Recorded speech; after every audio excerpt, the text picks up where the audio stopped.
Toshakhana reference में गैर हाजिरी पर साबिक वजीर आजम नवाज शरीफ इश्तिहारी करार, दायमी वारंट गिरफ्तारी भी जारी।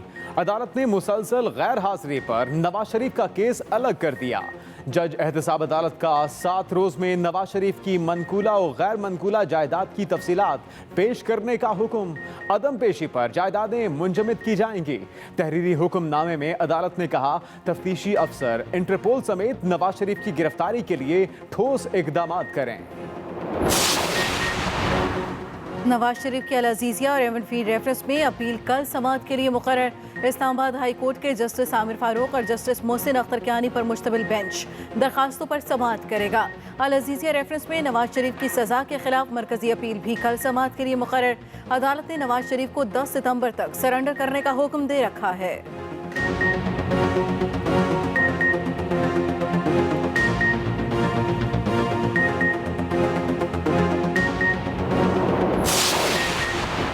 तोशाखाना रेफरेंस में आसिफ जरदारी और यूसुफ रजा गिलानी पर फर्दे जुर्म आयद, दोनों का सेहते जुर्म से इनकार। समाअत के दौरान यूसुफ रजा गिलानी खुद रोस्टरम पर आ गए। कहा, मैंने कानून के मुताबिक जो समरी आई उसे मंजूर किया। एहतसाब अदालत के जज ने जवाब दिया, हम अभी केस के मेरिट्स पर बात नहीं कर रहे कि समरी कैसे आई और मंजूर हुई, ये बात ट्रायल के दौरान बताइएगा। मजीद समाअत 24 सितंबर तक मुलतवी। हमारा दरख्वास्त है कि इंसाफ हो, इंसाफ का मजाक ना उड़ाया जाए। आप कैसे जो केसेस नैब से कोई ताल्लुक नहीं रखते हैं, जिसमें कोई हुकूमत का पैसा शामिल ही नहीं है, मैक्सिमम अगर बनते हैं तो बैंकिंग कोर्ट में आप चला सकते हो, उनको आप नैब के थ्रू चला रहे हो। बिलावल भुट्टो ने आसिफ जरदारी के खिलाफ मुकदमात को सियासी और मजाक करार दे दिया। कहते हैं हिसाब तोशाखाने का नहीं, 18वीं तरमीम और NFC का लिया जा रहा है। मीरपुर खास में मीडिया से गुफ्तगू करते हुए चेयरमैन पीपल्स पार्टी ने कहा, हिम्मत है तो 18वीं तरमीम और NFC देने पर FIR काटें। सिंध के मुकदमात का रावलपिंडी में ट्रायल करने से वाज़ेह नजर आ रहा है, नया पाकिस्तान एक नहीं 2 है। पूछा, वजीर आजम के खिलाफ JIT कब बनेगी?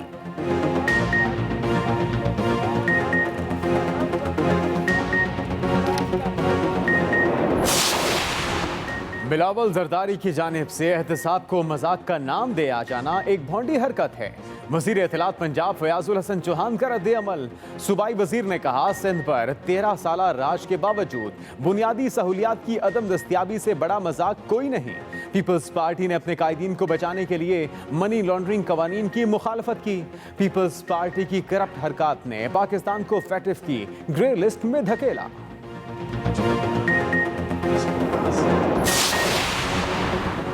मुस्लिम लीग नून के रहनुमा मलिक अहमद खान ने IG पंजाब इनाम गनी की तैनाती लाहौर हाई कोर्ट में चैलेंज कर दी। लीगी रहनुमा ने दरखास्त में मौक़िफ़ इख्तियार किया। शुएब दस्तगीर का तबादला नून लीग को इंतकामी कार्रवाई का निशाना बनाने के लिए किया गया है। दरखास्त में नए IG पंजाब इनाम गनी की तैनाती कल अदम करार देने की इस्तदा भी की गई।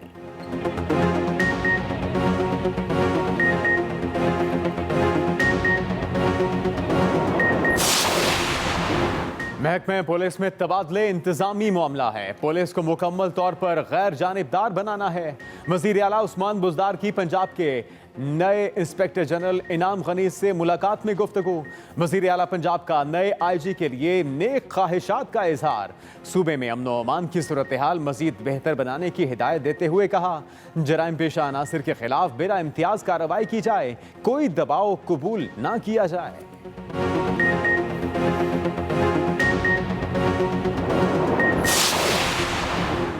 CCPO लाहौर हो या कोई और पुलिस अफसर, सब मेरे मातहत हैं। कानून सबके लिए बराबर है।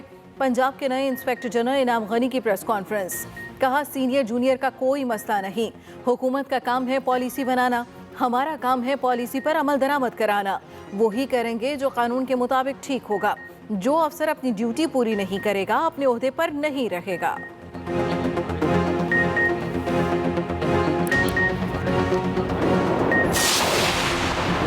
अब गुल्लू बट्टों और आपकी पुलिस गर्दी का जमाना चला गया। मुस्लिम लीग नून एक पुलिस अफसर के सामने ढेर हो गई। मोमिन खुसूसी शहबाज गिल की मीडिया से गुफ्तगू, कहा करप्ट आदमी कभी भी बहादुर नहीं होता। माजी में पुलिस को इस्तेमाल करके मुखालिफिन को मुकाबलों में मार दिया जाता था। बिजनेसमैन, सियासी मुखालिफिन और अवाम गुज़श्ता दौर में महफूज नहीं थे।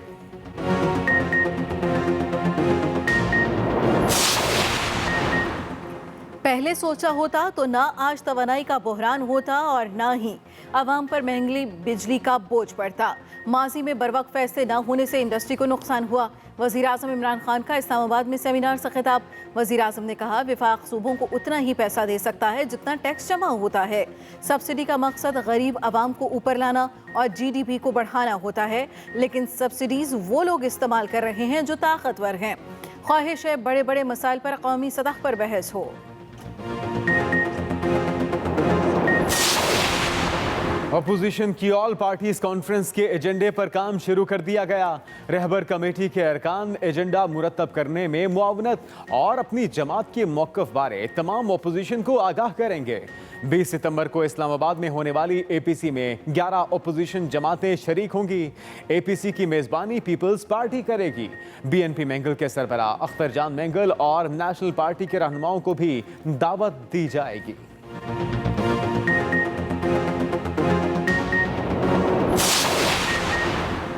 कराची पर सियासत की तो तहरीक इंसाफ और पीपल्स पार्टी दोनों को जूते पड़ेंगे। वजीर मनसूबाबंदी असद उमर की मीडिया ब्रीफिंग, कहते हैं कराची के लिए ट्रांसफॉर्मेशन प्लान फौरी तौर पर शुरू करना पहली तरजीह है। इस सिलसिले में तकरीरें और बयानात से आगे बढ़कर काम करना होगा। दूसरी जानिब वफाकी वजीर मुराद सईद की प्रेस कॉन्फ्रेंस, कहा फरजंदे जरदारी ने कोरोना पर भी सियासत की। कराची की मौजूदा सूरत हाल एक दिन की नहीं, कराची की तरक्की अव्वलीन तरजीह है, अब इसे कोई नहीं रोक सकता।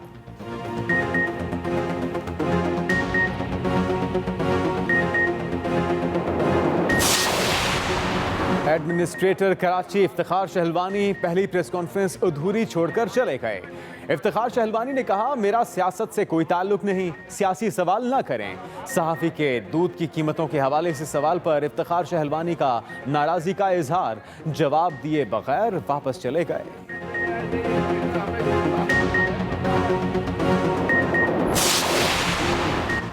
बिलियन ट्री सुनामी मंसूबा भी नैब के रडार पर आ गया। नैब एग्जीक्यूटिव बोर्ड ने 7 तहकीकात और 12 इंक्वायरीज की मंजूरी दे दी। KP में 4 अलग अलग इन्वेस्टिगेशंस और 6 इंक्वायरियों की मंजूरी। Text board Khyber Pakhtunkhwa sugar subsidy scandal की इंक्वायरी की भी मंजूरी। चेयरमैन नैब कहते हैं, एहतिसाब सबके लिए पॉलिसी के तहत 468 अरब रुपए बदउनवान अनासर से बरामद किए।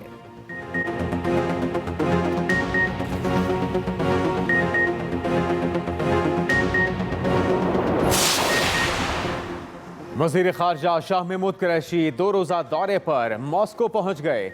कल शंघाई ताउन तंजीम की वज़राए ख़ारजा काउंसिल के इजलास में शिरकत करेंगे। रूस रवानगी से पहले शाह महमूद कुरैशी ने कहा कि रूस से लॉन्ग टर्म ताल्लुकात के इम्कानात पैदा हो गए। रूसी हमनसब से कल एनर्जी सेक्टर में बाहमी ताउन पर बात होगी। और कोरोना वबा ने मजीद 9 जानें ले लीं। अमवात की मजमूई तादाद 6359 हो गई। गुज़श्ता 24 घंटों में 426 नए केसेज रिपोर्ट। मुतासरीन की मजमूई तादाद 2,99,659 हो गई। एक्टिव केसेज की तादाद 6,794 रह गई। अब तक 2,86,506 अफराद सेहतयाब हो चुके।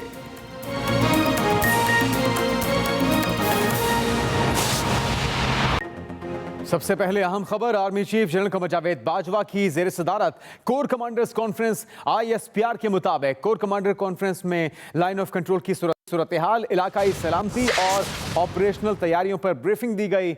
अफगानिस्तान अमन अमल, मगरबी सरहद के साथ बाड़ लगाने में पेशरफ्त और ऑपरेशन रद्दुल फसाद के बारे में आगाह किया गया।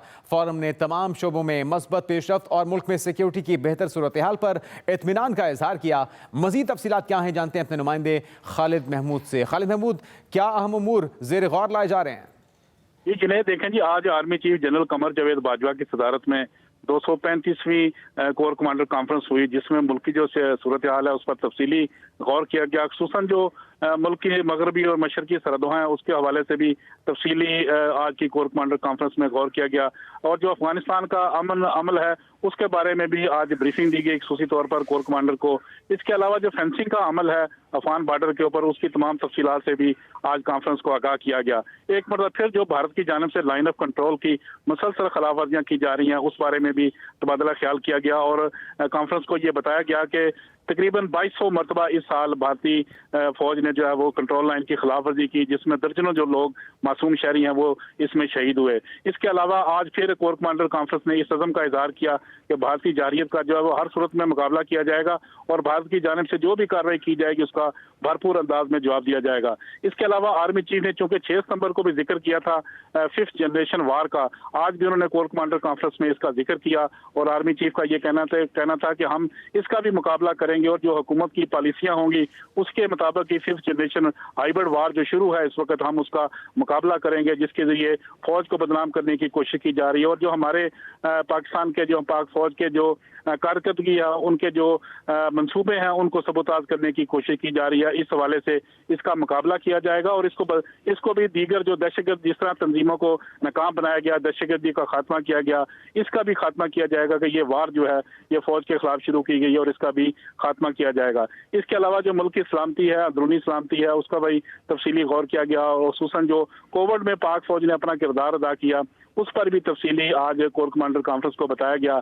इसके अलावा जो सिंध में और पंजाब के जो दीगर इलाके हैं वहाँ सैलाब की जो सूरत हाल थी उसमें जो पाक फौज ने सिविल एडमिनिस्ट्रेशन की मदद की उस पर भी तफसीली गौर किया गया और उस अज़म का इजहार किया गया कि पाक फौज जो है वो शहरियों के हकूक़ के तहफ़्फ़ुज़ और शहरियों की मदद के लिए हमा वक्त तैयार होगी और जो सिविल इंतज़ामिया है उनकी मदद के लिए उनके हर किस्म के तावन के लिए पाक फौज जो है वो तैयार है।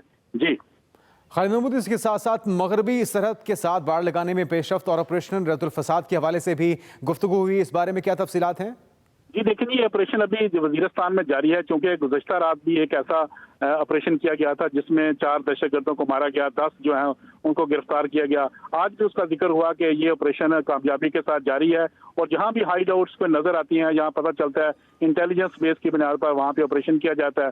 इसके अलावा जो बॉर्डर की सूरत हाल है उसके बारे में आज फिर कोर कमांडर कॉन्फ्रेंस में तफसीली गौर किया गया कि फेंसिंग का अमल जो है वो तकरीबन 70% मुकम्मल हो चुका है और कुछ इलाकों में जहाँ पे अभी दुश्वार गुजार रास्ते हैं वहाँ पे फेंसिंग का अमल जारी है, जिसके बाद तो यही की जा रही है कि जो मूवमेंट अफगानिस्तान से होती थी दहशतगर्दों की वो खत्म हो जाएगी और पाकिस्तान के लिए भी एक अच्छा मौका होगा कि वहाँ पे अमन कायम करने में मदद मिलेगी। जो खासकर बॉर्डर एरिया है उनके ऊपर जो दहशतगर्दों की आमदरफ्त का सिलसिला जारी था और वहाँ पे जो हाइड आउट मौजूद थी उनको खत्म करने में भी ये फेंसिंग जो है ये मदद देगी। इस हवाले से तफसीली आज कोर कमांडर कॉन्फ्रेंस को बताया गया कि कुछ हिस्सा जो है वो अभी बाकी है जिसको जल्द ही मुकम्मल कर लिया जाएगा और वहाँ पे मुकम्मल तौर पर सिक्योरिटी फोर्सेज का कंट्रोल होगा जिससे दहशतगर्दी के खात्मे में भी मदद मिलेगी। जी खालिद, इसके अलावा जिसका आपने पहले भी तज़किरा किया कि hybrid war 5th generation war जिसका मुकाबला करने के लिए एक बार फिर से भरपूर अज़्म का इजहार किया गया है, क्या निशानदेही भी की गई कि ये किन की जानिब से की जा रही है और इसके हवाले से हिकमत अमली में क्या कोई तब्दीली मजीद तेज़ी देखी जाएगी? जी देखें जी, आज चूंकि कॉन्फ्रेंस में इसका खास तौर पर जिक्र किया गया और 6 सितंबर को भी जब आर्मी चीफ ने शोहदा कॉन्फ्रेंस से खिताब किया उसमें भी उन्होंने इस बात का जिक्र किया था कि एक 5th जनरेशन के तौर पर एक हाइब्रिड वार जो है वो फौज के खिलाफ शुरू की गई है जिसमें खासकर सोशल मीडिया जो है वो इन्वॉल्व है। सोशल मीडिया के जरिए फौज को और आवाम को दूरियां पैदा करने की कोशिश की जा रही है, उसको बदनाम करने की कोशिश की जा रही है और जो असल काम है फौज का उसको उस काम से हटाने की कोशिश की जा रही है। आज फिर आर्मी चीफ ने इस अज़म का इजहार किया कि इसका मुकाबला हम करेंगे, इसके साथ लड़ेंगे और हुकूमत के साथ जो भी इक़दाम होंगे हम उसके साथ तावन करेंगे और जो हुकूमत की पॉलिसी होगी इस हवाले से उस पर भी मुकम्मल तौर पर अमल दरामद किया जाएगा। उन्होंने इसमें इंडिया का भी आज की कॉन्फ्रेंस में इंडिया का भी जिक्र हुआ कि इस वार में जो है वो बहुत सारे लोग मुलव्वस हैं, इसमें हमसाया ममालिक भी मुलव्वस हैं जो कि इस सोशल मीडिया के जरिए फौज को बदनाम करने की कोशिश कर रहे हैं और इसका मुकाबला जो है वो पाकिस्तान आर्मी ने करना है और इसलिए कोशिश की जा रही है कि इस वार का मुकाबला किया जा सके और इसका मुकम्मल खात्मा किया जा सके। ISPR का ये भी कहना है कि आज एक मतलब फिर आर्मी चीफ ने इस बात को बार बार दोहराया कि इस वार का हमने मुकाबला करना है और इसका खात्मा करना है और हुकूमत जो भी इस बारे में पॉलिसी बनाएगी उस पर मनो जो है वो अमल किया जाएगा। जी एक बार फिर से जानना चाहेंगे खालिद, जिन नाज़रीन ने हमें अभी ज्वाइन किया है कि आज होने वाली इस अहम कोर कमांडर्स कॉन्फ्रेंस के अंदर किन अहम उमूर को ज़ेरे गौर लाया गया, क्या फैसले हुए, क्या आगे का रोड मैप बताया गया? जी जुनैद, देखें जी आज ये क्योंकि 235वां आज इजलास था कोर कमांडर कॉन्फ्रेंस का, उसमें जो है वो मशरकी और मगरबी जो सरहदें हैं उनकी सूरत हाल का जायजा लिया गया।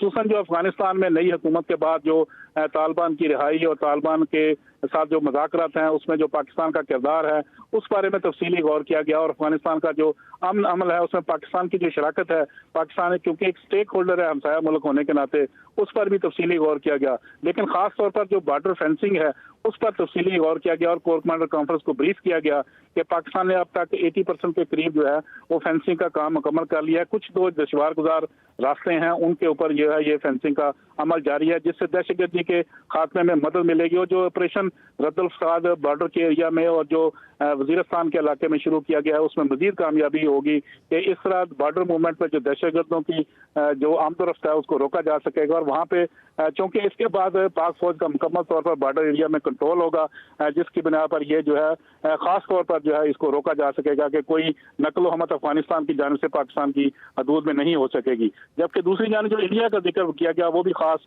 आज तो कॉन्फ्रेंस में जिक्र था कि तकरीबन 2200 मरतबा इस साल भारतीय फौज जो है वो कंट्रोल लाइन की खिलाफ वर्जियां कर चुकी हैं, लेकिन पाक फौज ने उसका भरपूर अंदाज में जवाब दिया। पाकिस्तान की जानिब से भरपूर जवाबी कार्रवाई भी की गई, लेकिन इसके बावजूद इंडियन फौज की जानिब से जो फायरिंग सिविलियन पर की गई उससे पाकिस्तान के दर्जनों सिविलियन जो है वो इसमें शहीद हुए, दर्जनों जख्मी हुए। इस हवाले से आज फिर इस अज़म का इजहार किया गया कि पाक फौज की जानिब से भरपूर अंदाज में जवाबी कार्रवाई